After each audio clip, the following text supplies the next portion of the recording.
Estamos aqui em mais um Grand Talks, então, primeiro episódio desse ano de 2025. Estamos começando o ano com o pé direito, com um amigo meu da minha cidade, não natal, mas cidade que eu me criei, lá de Indaial. De Indaial, ele tem uma empresa que dá suporte remoto para clientes no Brasil inteiro e também nos Estados Unidos. Quero saber como é que ele faz esse atendimento tão humano, tão ágil, tão presente mesmo do outro lado do mundo. Ele é legendário, é cristão, é um amigo meu, é uma grande inspiração para mim também, que ele começou a empresa lá de baixo, hoje está literalmente voando, 27 anos de empresa. Então, Gui, seja bem-vindo, meu amigo. Cara, muito feliz de estar contigo aqui, obrigado pela presença.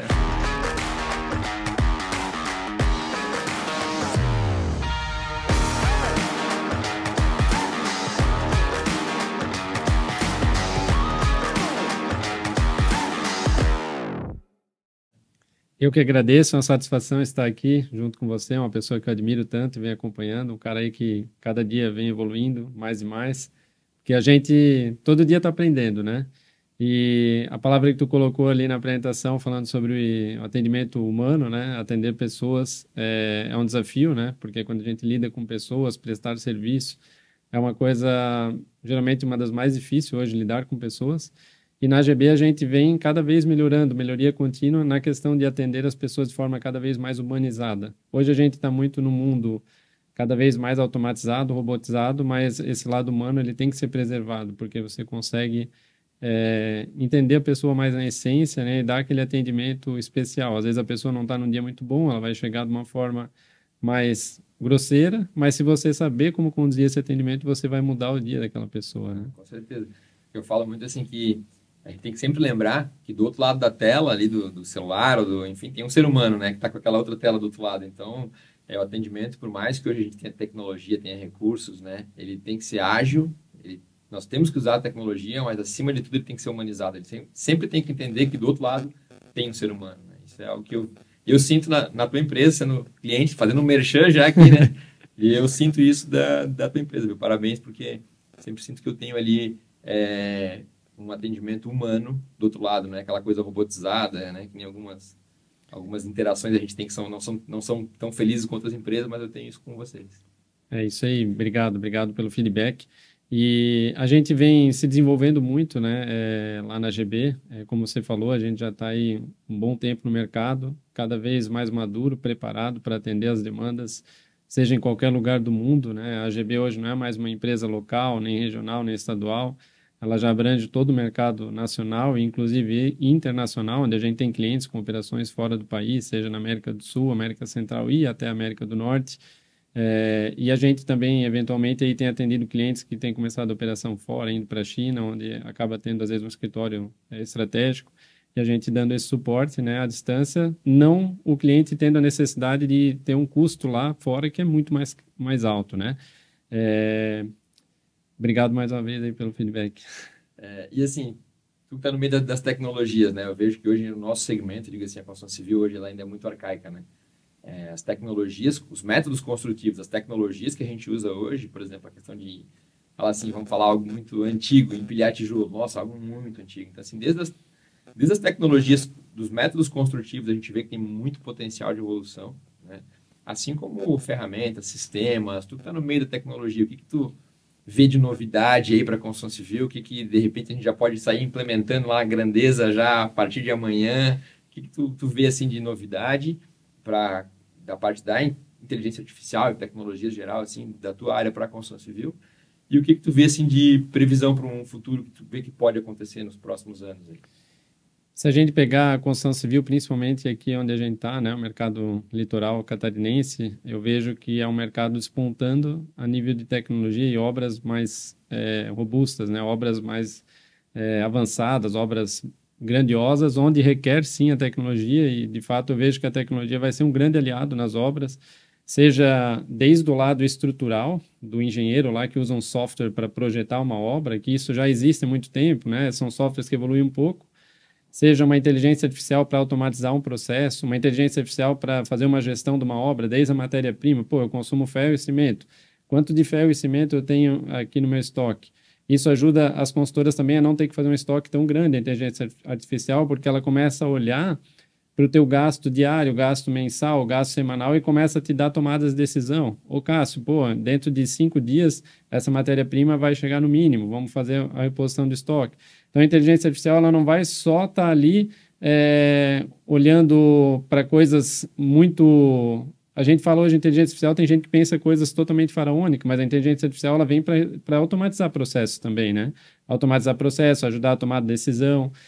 Dentro de controle de obras, a gente tem muito problema no uso de EPIs pelos funcionários que estão ali executando uma obra. Então, existem formatos de controle de acesso, onde muitas obras hoje já têm o controle de acesso, o funcionário chega, ele tem que estar cadastrado para fazer o acesso àquela obra, e a inteligência artificial ela pode, dentro daquela obra, fazer uma análise se está havendo uso daquele EPI. Existem softwares hoje de gestão de pós-venda de obra, então eu vejo que existem muitas ferramentas tecnológicas que vão sim somar. E também depois a entrega da obra, né? A inteligência artificial dentro da residência, quando a pessoa já está morando, né? Desde o controle de acesso, a inteligência artificial casada junto com a automação residencial, né, onde a automação residencial vai saber que uma pessoa entrou naquele local e através de softwares e ferramentas vai saber, pô, tem pessoas localizadas naquela região, onde é que está o meu filho dentro do meu empreendimento? Então, ele começa a tomar decisões e começa também, com base nessa tomada de decisão, saber onde esse empreendimento mais é utilizado, né? Porque, às vezes, a obra é entregue num formato e ela pode haver uma mudança depois, né? Eu moro num empreendimento, por exemplo, em Itajaí, onde quando esse empreendimento foi entregue tinha barbearia, tinha algumas coisas que depois foi mudado. A barbearia a galera não está usando, vamos mudar para outro formato. Então, a tecnologia ela vem também para fazer essas observações, essas análises e fazer aí um ajuste para a obra ficar com um uso mais adequado aí para quem reside naquela obra. Tu falou ali de EPI, então vai ser dos colaboradores, isso me chamou a atenção. Então vai ser uma câmera que vai estar lá, tipo assim, o cara não tá de capacete, já vai buzinar pro cara, tipo assim, como é que funciona isso? Como é que ela faz essa leitura? Com que é isso, assim? Vai estar filmando, a galera não tá usando um equipamento adequado que precisa, que eu vou cadastrar, como que é? Exato. Essas ferramentas hoje no mercado, por exemplo, a gente tem participado muito de imersões, mentoria, já existem câmeras que começam a fazer análise se aquelas pessoas estão focadas, por exemplo, falando, né, para fazer um comparativo com a obra. Se a pessoa está focada na imersão, por exemplo, a pessoa está lá na imersão e está olhando aqui e está só escrevendo ou está no celular, por exemplo. Aquelas câmeras começam a observar quem está tomando atenção. E a mesma tecnologia que é usada hoje dentro de estádios, imersões, faculdades, instituições de ensino, é utilizado já na obra, com inteligência que a gente chama OCR, que ela começa a analisar comportamento, ela pega a imagem da pessoa e tem uma inteligência por trás que olha, aquela pessoa está sem o EPI, está sem a cadeirinha, está sem o colete, está sem o capacete, e daí, através disso, tem indicadores que no final do dia vai dizer, X colaboradores não estão utilizando, ou até uma tomada de decisão em tempo real, né, onde o supervisor da obra pode vir e dizer, você está fora aqui do nosso controle, aí pode advertir, enfim, pode fazer um ajuste ali para a consultora não ser multada ou notificada, né, por algum problema, né. Eu conheci lá em São Paulo, um tempo atrás, não sei se você chegou a ver um cachorrinho, esses cachorrinhos vão caminhando assim, e aí tu coloca o projeto do prédio dentro daquele cachorro, e aí ele tem uma câmera, ele fica caminhando na obra e fica lendo o que está acontecendo. Aí, por exemplo, se eu coloquei uma parede aqui, se no projeto essa parede tem que estar a 1 metro de distância desse ponto, e ela está a 80 centímetros, por exemplo, está errado. Ele vai identificar aqueles erros ali, eu achei bem interessante também. Então, deve ser algo parecido com essa questão dos EPIs, né? Que ali, como ele lê o projeto, no caso, ele vai ler se o colaborador está ou não com o EPI. Sim, eu vi um noticiário sobre esse robô, né? Que ele tem câmeras implementadas. São câmeras parecidas com aquelas de Google Street View, assim, ele vai andando, ele vai identificando e ele começa a entender, baseado na planta daquele empreendimento, onde deveria ser uma parede, uma estrutura, uma coluna. Sim. E ele analisa tanto a qualidade, a velocidade da obra, então ele analisa se está certo, quanto foi feito de um dia para o outro, ele começa a ter análise e ele faz de forma autônoma, né? Porque ele vai subindo o elevador do prédio ali de construção, sai, anda no andar, vai para o outro. Então, você ganha muito com isso, né? Porque hoje seria um controle manual que pode ter muito erro, né? A olho nu, né? Uma pessoa com uma ficha ali olhando para a obra, às vezes pode conter erro, né? Então, a tecnologia... E de uma forma geral, assim, hoje a gente tem rede social, a gente tem tablet, tem celular, tem um monte de ferramentas. Com essas eu estou lendo um pouco sobre inteligência artificial, não entendo nada ainda, mas com esse monte de coisa nova que está surgindo, que a gente vê chat GPT, onde já pode programar, escrever uma série de coisas. Quero, por exemplo, assim, quero fazer ali um planejamento de vendas para o meu ano. Ele entrega como fazer um planejamento de vendas para o meu ano. E dentro disso tudo que tu vê, o que tu vê que tem de coisas novas que estão vindo? O que tu vê que vai mudar, assim, em relação à parte da... Hoje a gente tem, antes a gente tinha a internet, nós tínhamos aí a questão dos celulares, aplicativos, daí veio a inteligência artificial. O que tu vê que a inteligência artificial vai mudar no nosso dia a dia, no nosso cotidiano? O que tu vê que ela vai impactar, assim, nos próximos passos? Perfeito. Eu vejo a inteligência artificial como um potencializador e um acelerador de processo, um automatizador de processo. A inteligência artificial ela já não é mais futura, ela é presente, né? Hoje ela está desde dentro do nosso veículo, onde a gente está falando ali alguma coisa e está sendo ouvido ali o que a gente fala, ou a gente fala alguma coisa entre amigos no churrasco, sobre um modelo de veículo, sobre um imóvel, horas depois você vai ver a tua rede social, aquilo que você falou está vindo ali de propaganda, né? Nesse meio comercial isso já é muito difundido há um tempo. Eu acho que a inteligência artificial ela cada vez vai revolucionar mais, ela vai melhorar, ela vai qualificar para o funcionário ele ter mais alta performance no que faz sentido. E aquelas tarefas básicas, muito manuais, muito repetitivas, a inteligência artificial vai começar a eliminar. Tarefas, por exemplo, imagina lá na Grandeza, vocês estão construindo um empreendimento, quantas partes burocráticas não acontecem por trás, né? No back office que muita gente não vê, né? Uma nota fiscal que chegou lá de um ferro, de cimento, precisa haver controles, né? Devem ter pessoas lá que estão olhando, isso aqui veio errado, isso aqui veio certo. A inteligência artificial já podia tomar a decisão certa, baseado numa ordem de compra do sistema, quando bateu ali um negócio errado, antes da mercadoria chegar, a nota XML foi emitido lá, aqui o produto que eu pedi foi o ferro da bitola 10 milímetros, mas emitiram a nota de 20 milímetros. Então, a inteligência artificial já pode ter uma tomada de decisão de mandar um e-mail para o teu gestor avisando que está errado. Então, eu vejo nessas automatizações de processo a inteligência artificial sendo fundamental no dia a dia. A gente vem entregando software para vários clientes nossos usando IA generativa, resolvendo esse tipo de coisa, né? No mercado da confecção. Entregando o que? Como é que é? IA generativa? IA generativa, Isso, explique aí. Isso. É uma IA generativa, a gente usa esse termo, né, a termologia da IA generativa, que ela fala, o generativa vem do termo mais genérico, vamos dizer assim, né, que ela usa várias plataformas por trás, né, seja a OpenAI, do ChatGPT ou outras soluções, para resolver soluções manuais, né. Tem um cliente nosso no mercado da confecção, que ele gira 40 mil XMLs por mês, entre remessa que vai, né, para terceiro que vai fazer um bordado, o outro que vai fazer uma costura, por exemplo. Imagina o volume e o nível de controle disso, né? Tipo, eu mandei 200 botão lá para o cara botar uma camisa e voltou 199, né? Voltou errado. Então, através da inteligência artificial, você começa a ter controle e automação desse tipo de processo. Que ela começa a olhar se tem um erro, se tem algo que foi e não voltou certo, começa a achar as interferências de um processo. Outra coisa da inteligência artificial é muito legal no mercado da obra é entender também qual a região, por exemplo, que mais está tendo saída por um tipo de imóvel. E os caras usam muito a inteligência artificial nesse tipo de obra para entender o comportamento e o tipo de público para aquela região. E eles não constroem um negócio específico numa área indevida, entendeu? Tipo, eles não vão botar um negócio AAA numa região que não vai fechar, assim, é muito interessante o negócio, cara. E nós vamos lançar um empreendimento, tu falou de perto do aeroporto Navegantes, ali próximo do aeroporto, a gente está fazendo estudo ainda, vai ser um empreendimento bem diferenciado, assim, né? Onde vai ter hotel, vai ter salas comerciais, vai ter um boulevard, e aí nós contratamos uma pesquisa de mercado para identificar o potencial da região. Uhum. Cara, a gente pagou uma fortuna pela pesquisa. Não deu 20, 30 dias depois da pesquisa, eu estava em São Paulo lá conversando com um cara sobre inteligência artificial, e ele falou, cara, sabia que dá pra fazer pesquisa de mercado no OpenAI? Sim. Cara, a gente pegou os parâmetros todos da pesquisa que eu botei, eu coloquei lá, não deu igual, mas deu muito parecido. Deu muito, cara, a gente pagou uma fortuna para uma pesquisa de mercado, ela levou 60 dias para ficar pronto.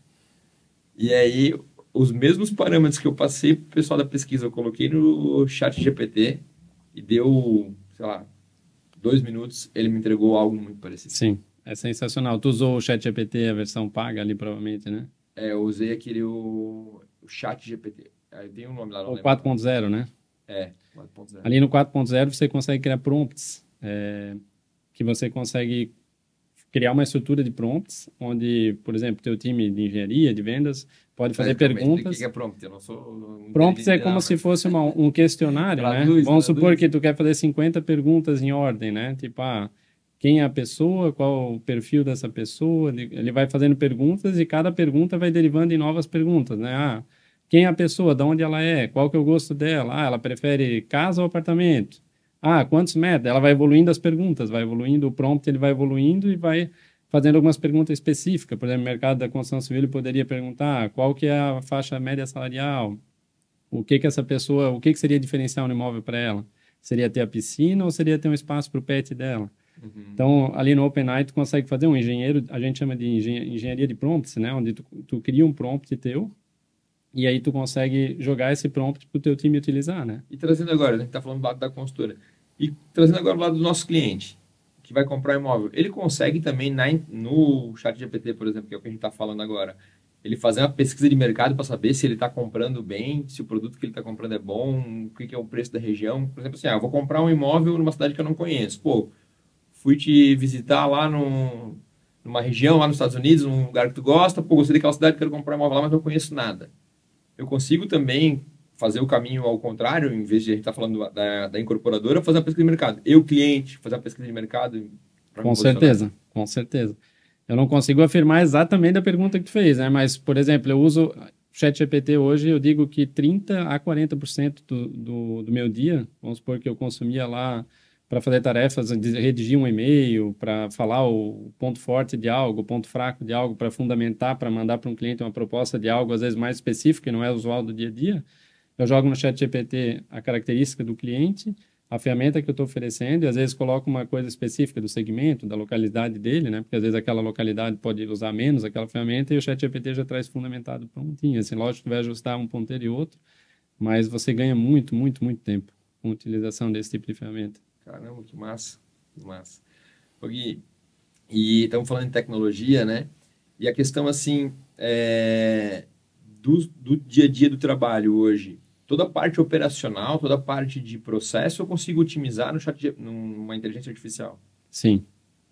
O ChatGPT, na verdade, quando a gente fala muito de ChatGPT, muita gente entende inteligência artificial muito só como ChatGPT, né? Não conhece outras coisas por trás. Eu sou um desse, tá?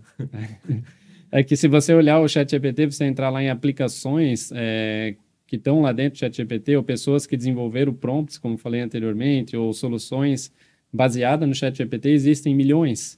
E existem várias ferramentas que potencializam, né? O ChatGPT é uma das. O ChatGPT é usado muito no dia a dia para perguntas, para fundamento, para pesquisa, para montar uma logo, para fazer várias coisas que são muito boas, que ele entrega, né? Principalmente na versão 4.0. Mas quando a gente fala em IA generativa, a gente usa vários tipos de inteligência artificiais para resolver dores diferentes. Baseado em tecnologia que a gente fala de RPA, que RPA significa Robotic Planning Automatically, que ele automatiza um processo que uma pessoa deveria fazer de forma automática. E a gente usa em alguns projetos o robô e a inteligência artificial junto. O robô ele simula um colaborador clicando na tela, fazendo algo que uma inteligência artificial não conseguiria resolver. Por exemplo, vamos supor que você precisa entrar lá no site da Receita Federal, colocando um certificado digital para acessar alguma informação. Uma inteligência artificial não consegue burlar isso de colocar embarcado um certificado digital, porque é uma operação manual, que às vezes requer uma autenticação 2 fatores, que vai chegar em um e-mail, e através do robô você consegue fazer isso. E aí a gente casa o robô com a inteligência artificial, aí você tem a cereja do bolo. Entendi. Tem que arrumar um robô desse para construir prédio, né? Uma coisa que eu vejo assim, até estava vendo um tempo atrás um vídeo do próprio Elon Musk falando sobre a questão, vai ser tudo muito automatizado, os processos como a gente já vem percebendo, né? E a questão do emprego, né? Das pessoas. Tu acredita que a alta tecnologia, né? A alta evolução da tecnologia, melhor, né? A alta evolução da tecnologia. Tu acredita que isso vai prejudicar os empregos? Como que tu vê isso assim? Que tem pessoas que falam que essa evolução tecnológica tende a diminuir os empregos, vai gerar uma falta de emprego para as pessoas, né? Outros falam que não. Enfim, como que tu vê isso? Eu vejo num lado muito positivo.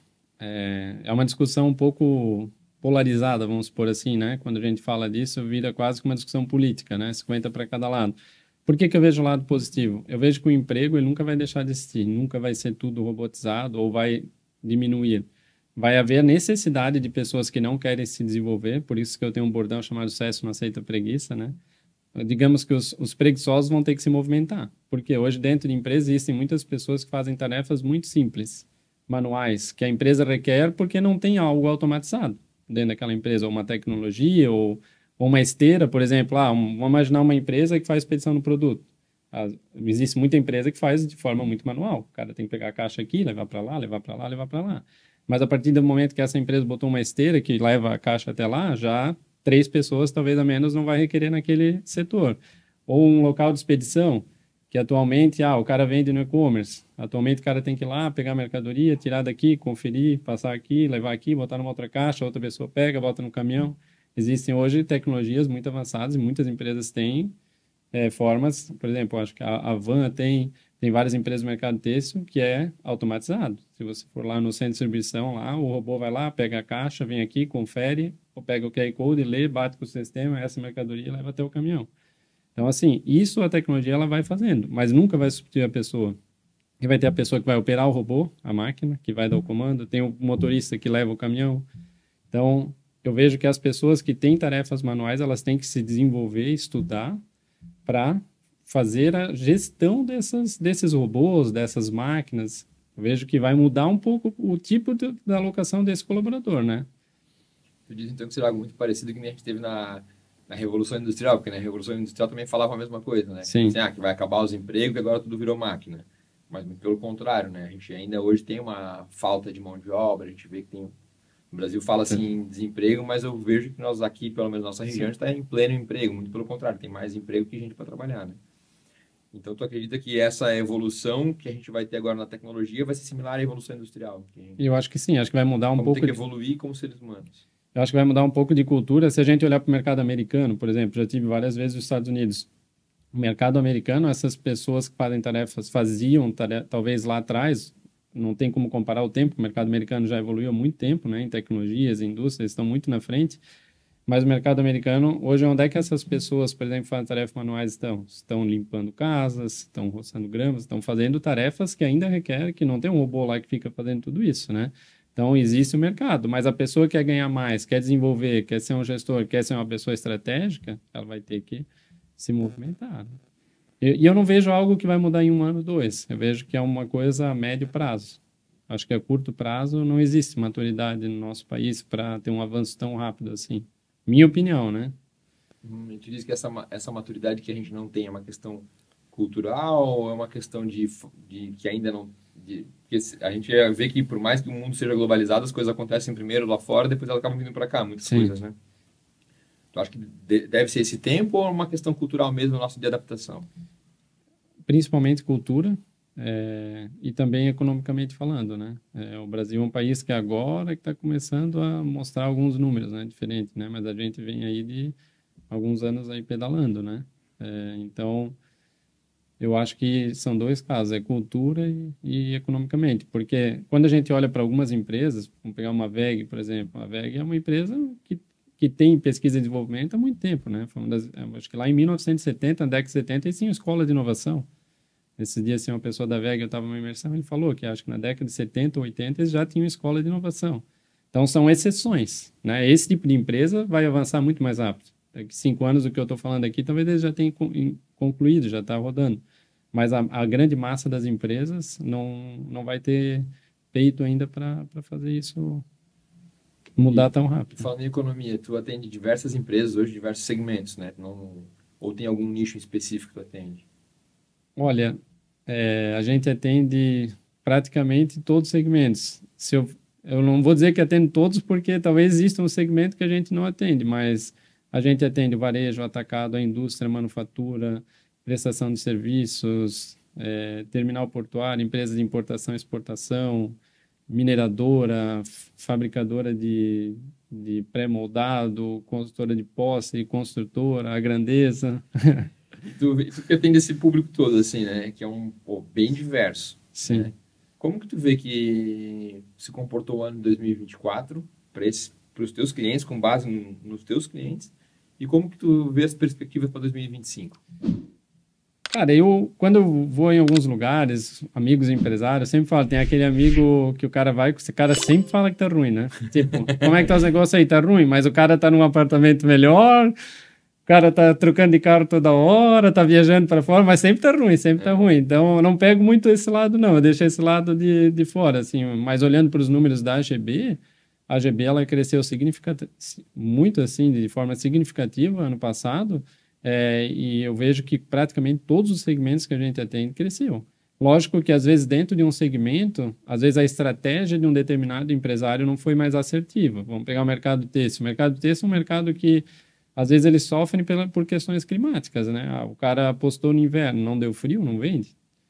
Mas às vezes tem um cara dentro do têxtil que ele apostou no frio de uma forma mais estratégica, ele vendeu um monte, e o outro cara não. Então, às vezes, depende da questão, né? O mercado têxtil é um mercado, se a gente for falar dos outros, eles sofrem um pouquinho mais, né? Oscilam um pouquinho mais nessa questão.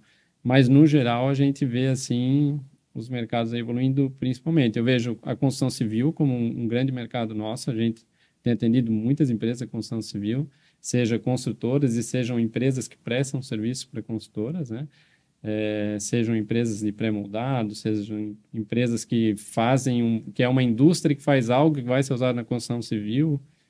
Então, a construção civil, eu considero ela no todo, né? Até o cara que faz algo que vai usar lá dentro do separador de ferro, de plástico lá, por exemplo, é o cara que ele tem uma importância com construção civil. Claro. É uma tecnologia, querendo ou não, que faz a diferença lá numa obra, né? O cara que faz a mangueira colgada que vai no projeto elétrico, ele faz parte da construção civil. Então, a construção civil ela é muito ampla no mercado, né? Eu vejo a construção civil crescendo muito, vejo o mercado portuário crescendo muito, mercado de importação e exportação, esses são mercados que eu destaco um grande crescimento. O mercado internacional, ele tá, agora para exportação está muito bom, o dólar está alto, né? E Santa Catarina sempre foi um estado que, como tem uma economia muito diversa, sempre se movimentou muito bem, né? Eu vejo hoje que a gente está aqui no mercado da construção civil, né? Que a gente comentou, o litoral catarinense hoje é um dos pontos que mais valoriza, então atrai o investidor, por mais que a Selic esteja alta, só ainda sempre acaba trazendo investimento para imóveis, né? Porque vão valorizar mesmo que mais que as melhores aplicações. Então, é um mercado que ele movimenta muito, né? Porque, como tu falou, vai pegar plástico, vai pegar diversos componentes, vai pegar acabamento, enfim. Então, depois tem a questão da mobília, né? Que a pessoa vai estar mobiliando o seu imóvel, né? E a gente também tem um déficit de habitação, né? Sim. A população está crescendo muito mais rápido do que as habitações estão acompanhando. Exatamente. Agora eu vou fazer uma pergunta para ti, então, para tu me ajudar a responder essa. Tu fala do déficit de habitações, né? Mas quando a gente olha principalmente o mercado litoral catarinense, né? Quando chega, por exemplo, uma alta temporada, por mais que tem muita gente, né? A olho, assim, parece muita gente, e, tipo, pegar esse final de ano falando com algumas pessoas que trabalham no comércio aqui no nosso litoral, falaram que sentiram menos gente comparando com os anos anteriores. É difícil fazer um comparativo olhando, né, uma foto aérea, dizer o pessoal pega foto da virada de ano, né, para comparar, né, mas não é só isso, né, existe a temporada, ela não depende só da virada de ano, né, ela depende de uma janela de tempo ali de 2 a 3 meses, um pouco mais. Mas quando a gente olha para os imóveis, empreendimentos lá, um empreendimento de 40 andares, você vê às vezes 10 andares, aí você conversa lá, eu sou um cara muito curioso, onde eu vou eu converso, quero entender comportamento de pessoas, enfim, de cliente. Aí os caras falam, tem 3 pessoas morando aqui, o prédio tem 30 apartamentos.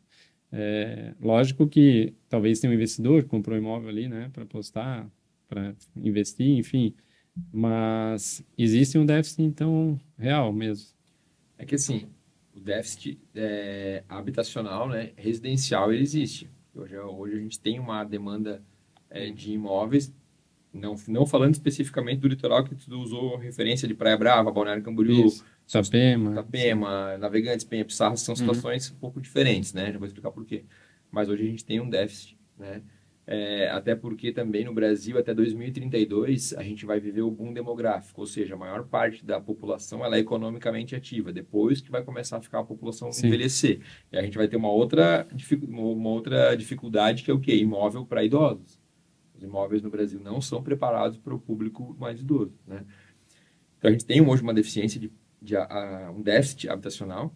Mas nesses casos, que a gente comentou ali, que é a questão mais litorânea, o que acontece? Hoje, eu não sei, não saberia dizer os números de outras cidades, mas, por exemplo, vou usar um número que eu tenho fresco em mente agora, que é de Navegantes. Navegantes hoje, dos imóveis, dos residenciais de prédios residenciais hoje, em torno de 35% são moradores. 65% é veranista. Né? Nossa, é um número impressionante. Penha é um pouco menos morador ainda, um pouco mais veranista. Então, o que acontece? A hora que tu olha um prédio, como fosse um prédio de 40 unidades de apartamentos, vão ter 10. São pessoas que têm o segundo imóvel, no caso, né? Que mora no interior ou em outro local e vem passar ali a temporada ou final de semana. Exatamente. Ou comprou para investir, como tu comentou, né? Porque o que acontece? Eu comprei um imóvel, ele ficou pronto, né? Se eu não tenho aonde hoje reinvestir, eu deixo o meu imóvel ali porque ele vai continuar valorizando, né? Então, também tem esse público, né? Hoje a gente tem uma diversidade. Hoje, se a gente for separar os nossos públicos aqui no litoral, seria basicamente morador, veranista e investidor. O investidor ele pode comprar para aluguel, só para revender. Né? O veranista vem de vez em quando e o morador é quem está aqui na nossa região, que está aumentando bastante. Tu falou uma coisa bem interessante ali sobre a virada, né, do boom das pessoas ativamente econômicas, né? Tem aquele gráfico que as pessoas que não estão trabalhando, ele começa a ficar aquele gráfico preocupante, né? Olhando para o país, né?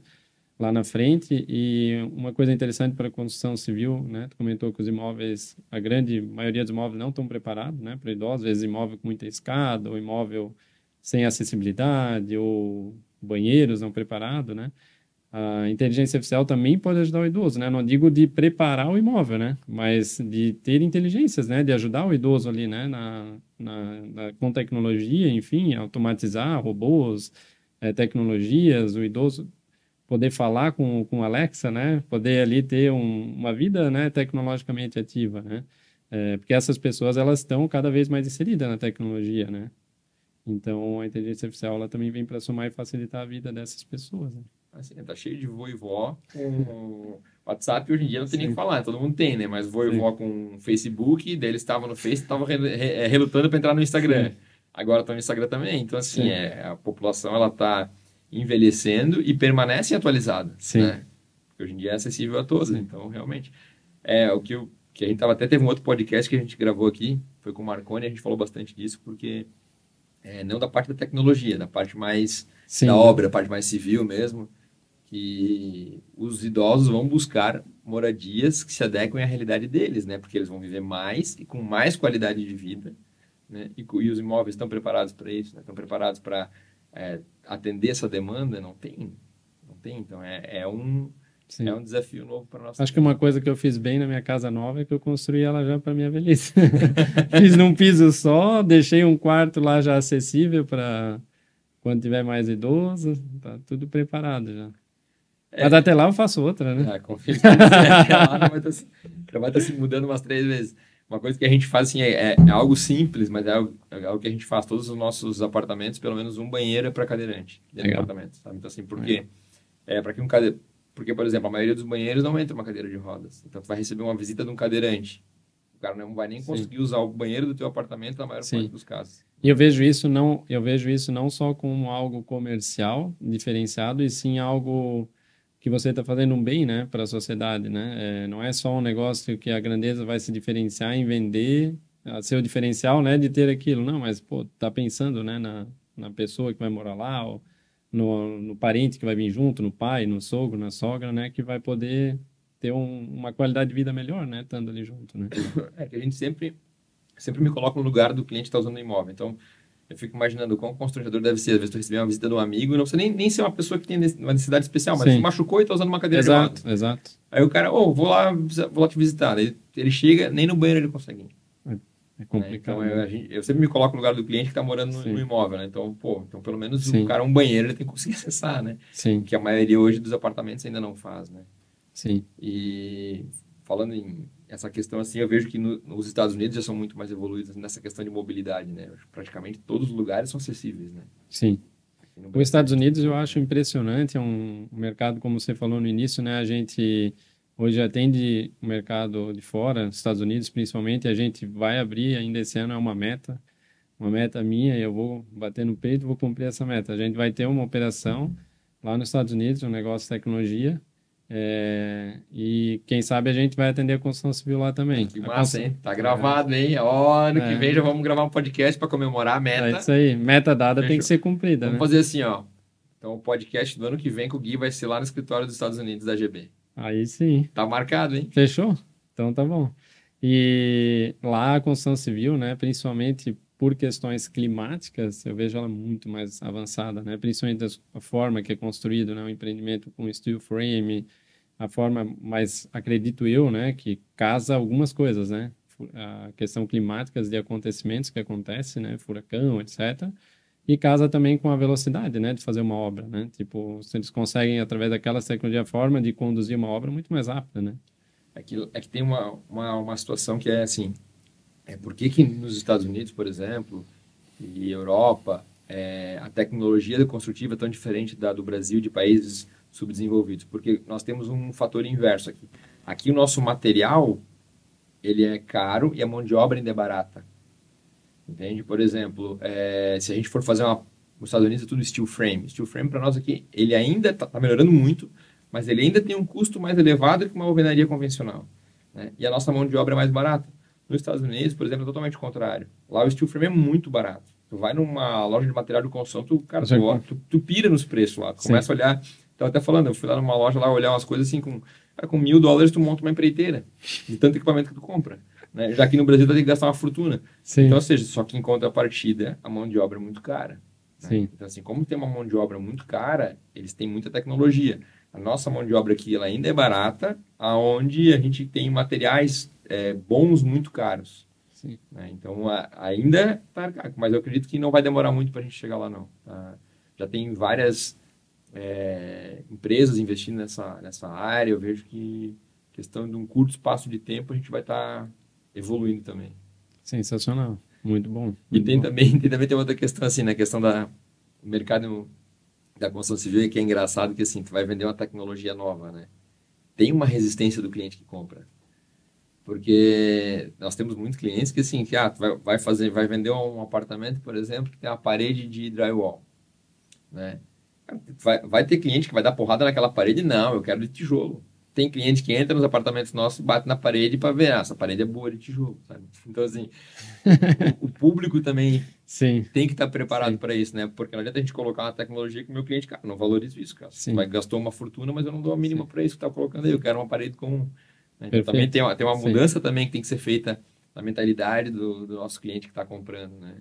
E eu acredito que com o longo do tempo isso aí a gente vai estar mudando. Uma coisa legal de falar também, né? A gente falou aqui de steel frame, de tipos de materiais, uma obra, né? Eu venho falando há bastante tempo no meu Instagram, na minha obra que eu estou construindo lá em Dayal, sobre a importância. Quando a gente fala em tecnologia, fala em inteligência artificial, eu não consigo usar uma inteligência artificial com qualidade se eu não tiver uma boa infraestrutura, né? Uma boa internet, um bom equipamento, né? Porque a inteligência artificial ela é algo que é nível lógico, software que está lá para resolver. Mas se eu tiver um computador caindo em pedaço, um negócio lento e uma internet lenta, nada resolve, não vai funcionar. Então, eu venho falando já há mais de ano na minha rede social a importância de se pensar na tecnologia. Quando eu falo tecnologia, tipo a infraestrutura, a tecnologia dentro de uma obra, desde o início da obra, né? Tem gente que constrói uma casa, um empreendimento, e no final, beleza, agora como é que a gente vai fazer a Wi-Fi desse empreendimento? Onde vai passar o cabo de rede? Meu Deus, é o operador agora, por onde entra?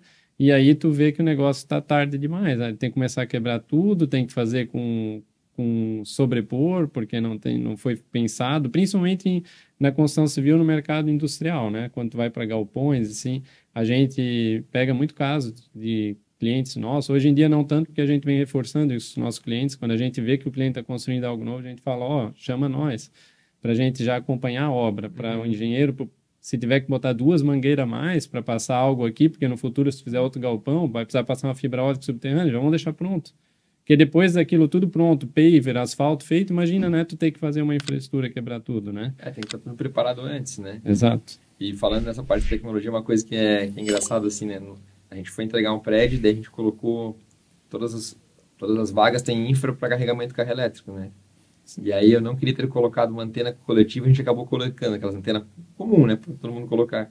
Cara, e hoje em dia ninguém mais usa, cara. Não faz mais sentido um prédio ter antena, né? É uma coisa que até pouco tempo atrás tinha. Antena, tu diz parabólica, né? Não é não é nem televisão? Antena coletiva de televisão, né? Tá. Uhum. Então, hoje em dia, não faz mais sentido, né? E hoje, o que eu tô vendo a necessidade, assim, é ter ponto de internet em tudo que é lugar, porque os roteadores acabam não transmitindo o sinal de uma forma tão saudável de um ambiente para o outro, né? Então, ter mais pontos, tá com a infraestrutura preparada para isso faz sentido. Então, o empreendimento da Grandeza vai ter vaga para carro elétrico em todas as vagas, é isso? Todos eles têm.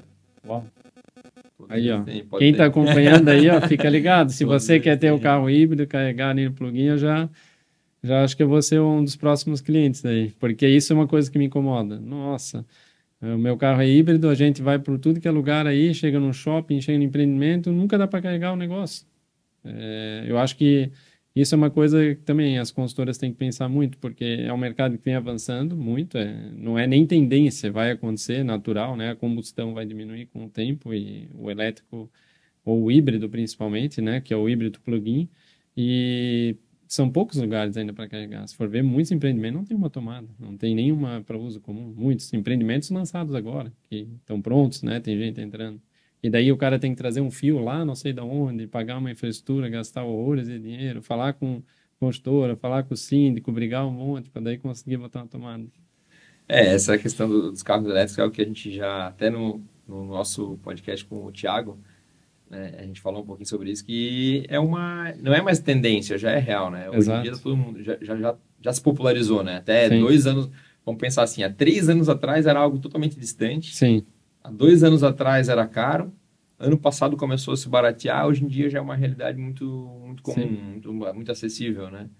Então é algo que... Se eu não me engano, agora na virada do ano eu estava vendo uma notícia que, não sei se chegou a 50% ou estava beirando 50% de todos os veículos vendidos no Brasil, eles já têm alguma opção, ou elétrico ou híbrido, né? Todas as marcas já têm pelo menos vários carros já que são híbridos, por exemplo. Então, como tu falou, não é mais tendência, né? Vai acontecer um negócio natural que o número vai ser mais carros híbridos do que carros só a combustão, né? E só pegando o gancho ainda que eu estava falando ali da importância, né? A conectividade, né? Que a gente falou ali das vagas... Das vagas dos... Pode ser. Das vagas dos carros elétricos, né? Além disso, tem que ter uma infraestrutura nesse local, porque tem muito carro que tem que atualizar, né? Carro, por exemplo, os Tesla tem que fazer uma atualização. Então, precisa ter Wi-Fi, enfim. Então, desde lá da garagem, tem um cliente que a gente construiu que ele pensou da experiência do cliente desde a chegada. Então, a gente participou da obra desse cliente. Esse cliente, eu tenho orgulho de falar disso, porque a gente participou antes dele. Ele comprou o terreno e falou, Guilherme, eu sempre falei que quando eu fosse fazer a obra nova, nós vamos fazer um negócio bem feito. E vocês vão fazer parte. Então, desde o início, a gente sentou junto com os engenheiros, a equipe elétrica, a equipe de construção civil, e a gente fez... ele tinha os 2 lados da rua, a gente fez uma entrada de fibra ótica por um lado e um por outro, que são ruas diferentes, para se caso um link de internet rompesse num lado no outro. Mas é uma empresa? Uma empresa. A gente colocou o Wi-Fi lá no subterrâneo, onde os carros vêm para estacionar, porque o cliente já entra no Wi-Fi, já tem a experiência do cliente recebendo propaganda, porque quando ele conecta ali na Wi-Fi, ele faz o cadastro ali, que nem hotel, shopping, por exemplo, já vem ali a propaganda, já vem tipo o folheto, como se fosse o jornalzinho de promoção, na palma da mão do cliente. Então, ele já pensou na experiência do cliente, a conectividade, ou até para o cliente, por exemplo, está dentro da loja, precisa estar ali conectado, chegou dentro da loja, por exemplo, não está pegando sinal, porque às vezes dentro de um ambiente muito fechado, né, o sinal corta. Então, ele já pensou de o cliente ter a tecnologia ali, né, o cliente, às vezes, a tecnologia vai potencializar até ele comprar mais. Ele dentro da loja, se ele não tiver conectividade, ele não consegue falar com alguém. Imagina ele dar uma ligação lá para a empresa, estou aqui, já precisa mais alguma coisa? Então, ele pensou na experiência do cliente completa. E a gente participou de toda a obra e se você for lá pegar um feedback para esse cara, você vai ver que a tecnologia dele roda 100%. Por quê? Porque ele pensou lá do início da construção dele. E é um cara que tem inteligência artificial hoje rodando com várias coisas. Eu gostei dessa ideia, porque sabe uma coisa que tem assim nos prédios? Que a gente entrega com a Wi-Fi nas áreas comuns, mas nas garagens não pega, nem no elevador. O Wi-Fi é bom. Cara, botar uma coisa tão simples, né? Pô, põe um Wi-Fi na garagem, porque o cara chegou, tá descarregando as malas, os filhos estão ali mexendo no celular, não sei o que, aquela coisa. Não pega celular, porque não vai pegar sinal do celular, porque a garagem geralmente ela é um ambiente muito fechado. Isso. Né? Então não vai ter o sinal do celular e o Wi-Fi está distante, porque não tem na área de lazer. Ou às vezes a esposa, né? O marido fica lá carregando o carro, tirando coisa, a esposa sobe com o filho na frente, né? A esposa tentando falar com o marido, e quando o marido tá lá em cima, eu te mandei mensagem, mas eu não vi. Então, faz sentido. Hoje tem empreendimentos que você vai que tem som, né, na garagem. Tem vários empreendimentos, né? Eu vejo Nossos tem. também Tem que que tem. visitar, né? Não foi É. visitar ainda, hein? Tem que Meu, ir lá puxada de visitar orelha ao ainda, hein? vivo aqui. Vamos sair daqui, vamos lá hoje. Aí, ó. Já, vamos abrir esse vinho que eu ganhei de presente aí. É, Ó, não, mas, cara, são coisas pequenas assim que a gente vê que faz a diferença, né? sim. E tu falou em um homem carregar a coisa, né, carregar as coisas assim, a mulher subir com o filho. Lembrei dos Legendários. É, Foi nos Legendários também, meu amigo é Legendário, isso cara. aí. Que massa, que massa. Fiquei Carreguei muito muita feliz. coisa. Fiquei muito feliz, cara, que tu foi lá. É isso aí. Dentro do que a gente pode falar pra quem não foi ainda, o que que tu falaria dos Legendários, cara? Ó, desfrute o caminho. Siga a lista. Leva bastante coisa para não. Não, brincadeira à parte.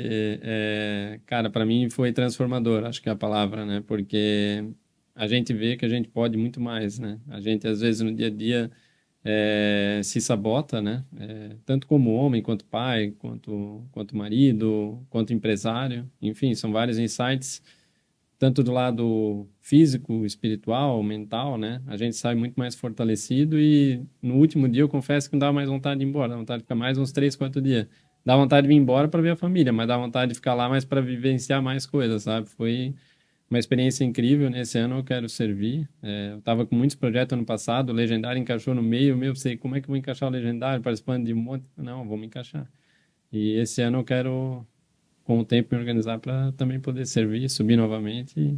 É uma experiência incrível, né? É muito bom. Eu indico de olhos fechados aí para qualquer um. Cara, eu também, assim, eu acho que todo homem deveria pelo menos passar uma vez por isso, porque é algo que, como tu falou, assim, né?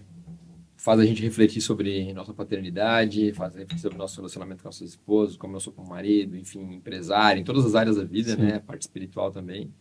E para mim, assim, que coisas que me marcaram muito foi, a gente tá falando de tecnologia, mas o que mais me marcou, o que mais, assim, foi a questão de como a gente fica sem celular, Ah, de né? estar desconectado do mundo, né? É Cara, incrível, né? aquilo me fez um bem, tanto que eu cheguei em Sim, casa, foram 72 horas sem celular, sim, meu celular ficou com a Gi, ficou em casa. Aí eu cheguei em casa, daí a gente foi lá, almoçou e tal, daí ela veio assim, ó, teu celular, ela veio me entregar assim como se eu, na sim, expectativa de que eu tivesse ansioso para mexer no celular, porque, sim. pô, tô 3 dias sem.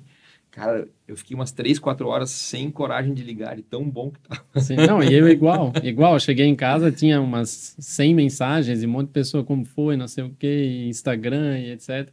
Eu fui responder também bem depois, eu lembro no dia que eu mandei mensagem para ti, a gente foi falar praticamente, acho que no outro dia, que não dá vontade, né? Dá vontade de ficar ali com a família, curtir. Eu fui mega, ultra bem recebido na minha casa, foi incrível, assim. Essa é uma coisa que assim eu vejo, a tecnologia ela tá vindo, tá trazendo muita coisa, tá trazendo muitas Coisas boas, ferramentas, né, que muitas vão coisas. ajudar a sociedade, mas tem que ter aquele momento Sim, mas eu vejo que o desconectar, né? ser humano é ser humano, sabe? Eu acredito que por mais que a gente fale, inteligência artificial, ela vai substituir o contato íntimo, vai mudar a forma que as pessoas se relacionam, ela vai evoluir. Mas eu acredito verdadeiramente que assim, que a nossa essência de ser humano, essa a gente pode adaptar e a gente vai evoluindo ela. Mas eu acredito que a nossa essência de ser humano a gente não vai perder, Perfeito. né? De, assim, de ter aquele contato Sim, humano, que nem a gente falou muito assim, a tecnologia está aqui para dar um suporte rápido para alguém, mas tem aquela questão humanizada, né? sim, Então, eu acredito que por mais que seja, é só olhar só olhar shows, treinamentos, eventos. Cara, tem online e tem presencial. Os presenciais estão sempre lotados, isso aí. porque o contato humano, a energia do ser humano, acredito Sim, que essa sim. ainda a tecnologia não conseguiu substituir. Perfeito. E isso é uma coisa que eu prego muito na minha vida, tanto na minha vida particular, quanto lá na GB com nossos colaboradores, da questão da importância da humanização, né? De entender o momento. Teve um caso de um colaborador nosso que um dia pegou uma cliente que não estava num bom dia, ele soube falar algumas palavras muito certas ali, né? Soube conduzir de uma forma muito querida, assim, entendendo ali a situação dela. Ela deu um ótimo feedback dele. Nossa, a tua mensagem mudou o meu dia. É, o lado pessoal, quando você vai receber uma pessoa, né, na sua empresa, ou quando você vai chegar para atender um cliente, né, esse calor humano, a forma que você vai passando essa energia, não tem nada igual. Quando é tudo muito automatizado, quando a gente olha para a inteligência artificial, quando a gente falou muito hoje aqui, né, para finalizar, a gente tem que cuidar para não automatizar tudo, virar aquela coisa 100% robotizada, né? Que nem quando a gente vai ou marcar algo para, sei lá, algo estético, vou marcar meu cabelo, vou comprar algo online, que é aquele negócio muito robotizado que no meio daquilo tu quer fazer uma pergunta, por exemplo, tu quer personalizar aquela tua dúvida ou aquela tua compra. E aquele negócio fica ali fazendo as mesmas perguntas, cara. Dá aquele negócio, pô, eu não quero falar isso aqui. Quer ver pedir, às vezes, comida, né? Que vem pelo WhatsApp, né? Ou vai pedir um delivery, né? Que o negócio fica ali travado, tu não consegue conduzir isso. Então, eu acredito que a tecnologia ela tem que saber ser colocada da forma certa para ela fazer sentido, né? Porque quando ela é automatizada demais, ela também atrapalha, né? A experiência do cliente, a experiência do ser humano ali interagindo, né? E complementando do legendário, o legendário lá na AGB, a gente propôs aos nossos funcionários, quem quiser fazer o legendário vai ganhar os dias livres, a gente não vai descontar, então ele pode sair até um dia antes para se preparar, e a AGB ofereceu pagar 50% da inscrição para os colaboradores. Caraca, que massa. É isso aí. Tá implementado na grandeza, tá? Tá implementado na grandeza. Beleza?